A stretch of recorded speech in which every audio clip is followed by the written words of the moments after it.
नमस्कार दोस्तों। कुछ क्रिएटर्स से आपने ऐसा सुना होगा कि अगर आप कंपनी को लोन डिफ़ॉल्ट होने के बाद में प्रायर नोटिस दे देते हो, तो कंपनी आपको आगे चल कर के और ज़्यादा हैरेस करती है, क्योंकि उसको आपकी हालत पता चल जाती है कि आपके साथ में क्या दिक्कत हो रही है। इस बात में कितनी सच्चाई है, आज हम आपसे इस बारे में बात करेंगे।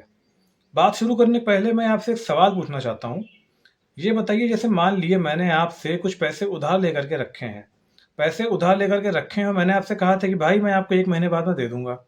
अब 1 महीने निकल गया है, मैंने आपको ना ही अभी तक पैसे दिए, ना ही मैं आपका कोई फ़ोन उठा रहा हूँ, ना मैं आपसे कोई बात कर रहा हूँ, ना मैं आपसे कोई भी संपर्क करने की कोशिश कर रहा हूँ। तो ऐसे में आपके दिमाग में मेरी क्या इमेज बनेगी? यही इमेज तो बनेगी, भाई इसकी देने की नीयत नहीं है, तभी जो है ये ना हमसे बात कर रहा है, ना मेरा पैसा दे रहा है, ना ही हमसे संपर्क करने की कोशिशें कर रहा है।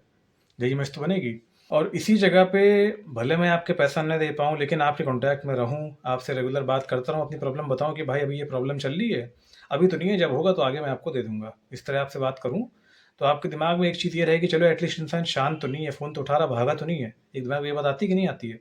बस वही चीज़ सेम इन लोगों के साथ भी होती है। अगर आपने लोन को ले रखा है और अगर आप प्रायर नोटिस नहीं देते हो, एकदम शांत हो जाते हो, ना प्रायर नोटिस देते हो, ना ही आप नोटिस का रिप्लाई वगैरह करते हो, तो कंपनी की नज़र में आपकी इमेज एक ऐसी रहेगी कि यार ये बिल्कुल शांत बैठा हुआ है, लगता है इसकी देने की नीयत नहीं है।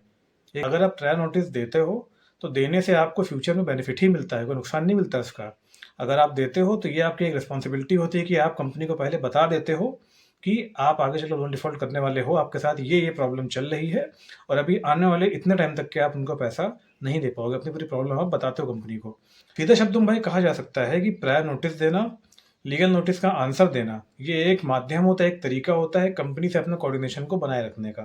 रिकवरी एजेंट्स आपसे कॉल करते हैं, संपर्क करते हैं, उनको भी अगर आप बात-वात करते हो तो आपने नोटिस किया होगा, भाई वो आपकी बात नहीं सुनते हैं, वो सिर्फ़ अपनी बात सुनाते हैं, आपकी बात वो नहीं सुनते हैं। आप अपनी प्रॉब्लम बताते रहो, वो नहीं सुनेंगे। तो बेटर क्या होता है कि प्रायर नोटिस के through, demand notice, recall notice, इन सबके रिप्लाई के थ्रू आप कंपनी को रेगुलर कोऑर्डिनेट में रहो कि हाँ भाई मेरे साथ ये प्रॉब्लम है, तभी मैं पैसा आपका नहीं दे पा रहा हूँ। इससे क्या होगा, कंपनी के रिकॉर्ड में ये बात रहती है और अगर कल को कंपनी को लीगल एक्शन करना होगा, तो उसमें आपको मैक्सिमम डिले मिल जाएगा और आपके पास एक प्रॉपर टाइम होगा। अब इसको आप ऐसे समझो, जैसे मान लो एक कंपनी के पास में 100 कस्टमर्स हैं। 100 कस्टमर में से केवल 30 कस्टमर ऐसे हैं जो कि प्रायर नोटिस भी दिए हुए हैं, हर नोटिस के रिस्पॉन्स भी किए हुए हैं और 70 कस्टमर ऐसे हैं जो बिल्कुल शांत बैठे हैं, कुछ नहीं करते हैं। तो कंपनी का जब लीगल करने का टाइम आएगा, जब कंपनी लीगल एक्शन करने का टाइम आएगा, तो कंपनी पहले उन 70 लोग को पकड़ेगी जो बिल्कुल शांत बैठे हुए हैं। बाकी 30 लोग को सोचेगी यार इन लोगों ने जवाब दे रखा है, इनको बाद में देखते हैं। तो ये बाद में देखते हैं, इससे आपको एक टाइम मिल जाता है कि आप उनका पैसे जुगाड़ करके आगे चल के आप सेटलमेंट वगैरह कर सको, एक प्रॉपर टाइम आपको इससे मिल जाता है। इसलिए प्रायर नोटिस को देना, इसके अलावा नोटिस का आंसर देना आपके लिए फ़ायदेमंद होता है, ना कि नुकसानदायक। अब एक सवाल ये आता है, क्या नोटिस का आंसर हम एडवोकेट से ही दें? देखो भाई, कानून आपको पूरी परमिशन देता है। अगर आप एडवोकेट हायर नहीं कर पा रहे हो नोटिस के रिप्लाई के लिए, तो इसका रिप्लाई आप खुद भी दे सकते हो, उसकी भी पूरी वैलिड होती है। आपको जस्ट कंपनी को इन्फॉर्म ही तो करना है, बस आपको लिखना आना चाहिए। आप अगर चाहो, अगर आप एआई का इस्तेमाल करना जानते हो, तो उसकी हेल्प से भी नोटिस आप दे सकते हो, कोई ऐसी बात नहीं, वो भी पूरी वैलिड होती है, कोई ऐसी दिक्कत नहीं है। और अगर आप चाहते हो कि नोटिस लिखना मैं आपकी हेल्प करूँ, तो आप मेरी हेल्प भी ले सकते हो, मैं भी आपकी पूरी हेल्प करूँगा।